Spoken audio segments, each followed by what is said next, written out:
An all-powerful being appears from another world, bringing beings of its planet with them. They begin targeting criminals of Earth and any others who stand in their way. Many years later, the player finds themselves in a broken-down city overrun with criminals and alien creatures alike. Players must traverse the ruins of a fallen civilization and fight to survive in the new way of the world. Endwalker: Fatal Impact is a sci-fi first-person shooter being developed for PC, Xbox, and PlayStation as a single-player experience focused on delivering fast, adrenaline-pumping combat and a dense map worth exploring every corner of. The player belongs to a larger criminal organization, taking advantage of the chaotic state of the city. The player character is responsible for developing and utilizing the new alien technology to get ahead of rival organizations. This organization soon becomes the target of the very being that brought about the current climate of the world.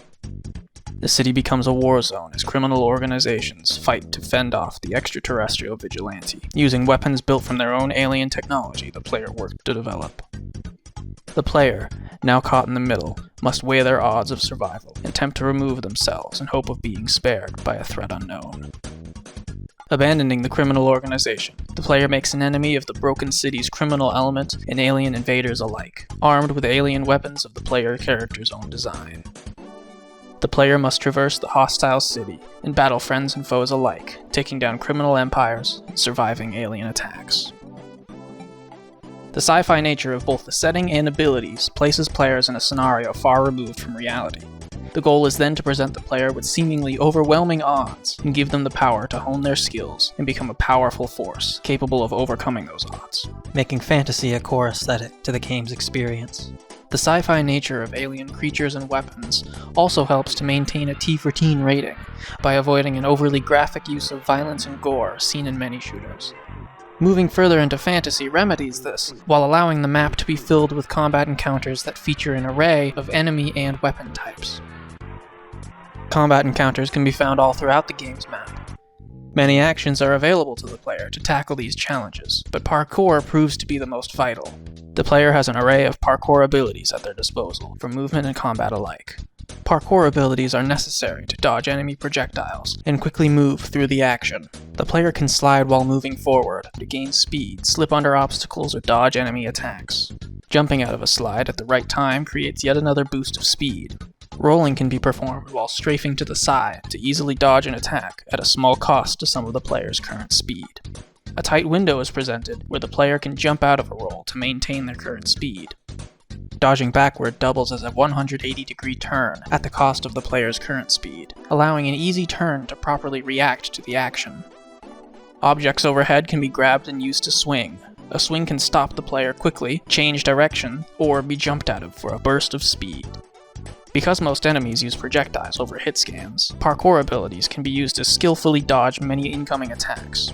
While performing parkour actions, the player will regenerate health but be left vulnerable and take more damage when hit. Standing still will not regenerate health, so movement is encouraged. Defeating enemies restores large amounts of health, proving even more effective than focusing solely on parkour actions. As the player increases their speed, performing further parkour actions becomes more difficult, but dodging enemy attacks become much easier. Higher speeds also allow the player to cross large gaps and reach greater heights while exploring the dense city. The city is riddled with hidden resources and challenges that further allow the player to build new weapons and upgrade current abilities. This includes additional parkour abilities, enhancements to existing moves, weapon upgrades, and even new weapon types. The open city and the exploration that follows taps into discovery as players find new parts of the map and its hidden resources. This aesthetic also helps to expand the player's abilities as they find and create new weapons. The player's background with criminal organizations has them specializing in the new alien technology, allowing them to create all kinds of unique weapon types, using the many bits of technology they find around the city. This includes a short-ranged yet quick burst of gunfire, best used for smaller enemies. Another weapon lobs a stun blast that stuns enemies near the impact of the shot, great for crowd control during battles with many enemy types. The player can wield a weapon that fires a tether shot that pulls smaller enemies toward the player and pulls the player toward larger enemies, closing any distance quickly. A weapon that fires a grenade-like lob circumvents any cover an enemy may find or create. Each of these weapons holds very little ammo at a time, forcing the player to move through their weapon wheel often. Ammo is restored easily by defeating enemies. Defeated enemies will only drop ammo for a weapon that the player does not currently have equipped. This encourages the player to shift their focus and playstyle by cycling through the many weapons in their arsenal. The player is given a melee weapon that requires no ammo and can cut through enemies to restore more ammo and health than if they were to have been defeated using a gun. A melee weapon is the easiest to use at high speeds and can be chained with parkour moves. Enemies can be targeted when engaged in combat. Targeting an enemy does not keep the camera steady or centered on the enemy, just close enough to track for higher speeds of movement. The player will still need to steady their aim, as they would prior to locking on. The many weapon types attack at different ranges, allowing the player to properly respond to different enemy types and move all around the combat arena. Moving around and playing aggressively is where many players will find the most enjoyable and effective ways to play. Weapon types are at their best with a variety of enemy types to complement them.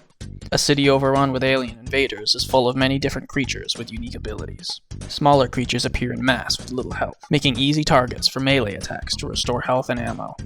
Enemies that lob grenade-like shots make use of cover more challenging. Some enemies can create weak structures to use as cover or build a platform for sniping. These structures can be destroyed or used to gain higher ground. A slow-moving enemy carrying a fast-firing gun can prove a threat from a long distance, forcing the player to move in close with a short-range weapon. Large tanky enemies are slow, but hit hard and often come accompanied by much smaller enemies that follow them. These enemies are easiest when fought from a distance. Enemies with shields and armor easily block melee attacks. Many enemies use projectiles, but some fast-moving creatures may chase the player for melee damage. Timing a melee attack against an enemy's melee attack can be done to avoid damage altogether, but these enemies often catch the player off guard. Though rare, there are weaker enemies that use hit scan attacks, which forces the player to consider their priorities and target these enemies first or put cover between them.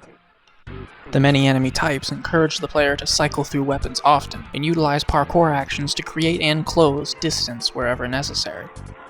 The focus placed on skill by the game's mechanics places challenge as a core aesthetic. There are many obstacles and strategies for the player to consider, and each of them require enough skill to raise the skill ceiling high enough to create challenge while still including enough options to keep the skill floor relatively low. Unlike most combat encounters, in certain portions of the map, deadly alien threats occupy the streets that cannot be easily dispatched without the proper tools. These enemies require that the player hide or run. These enemies put parkour skills to the test, as the player must build enough speed to properly outrun them if spotted. Though the player may eventually be able to defeat them after progressing far enough in the story, the tools required are not available from the start. Progressing and completing missions will see many of the game's abilities unlocked, as the story unfolds to give a clear sense of progression rather than providing the player with too much from the start. Endwalker Fatal Impact walks the player through a mission-based narrative through a broken city filled with organized crime and vicious alien invaders. The gripping narrative will unfold as the game progresses, to give a sense of forward momentum as areas and abilities unlock and challenges grow in scale.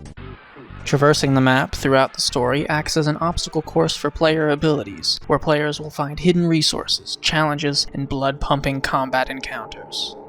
Caught in the middle of a city at war, will you survive, or will you be another casualty?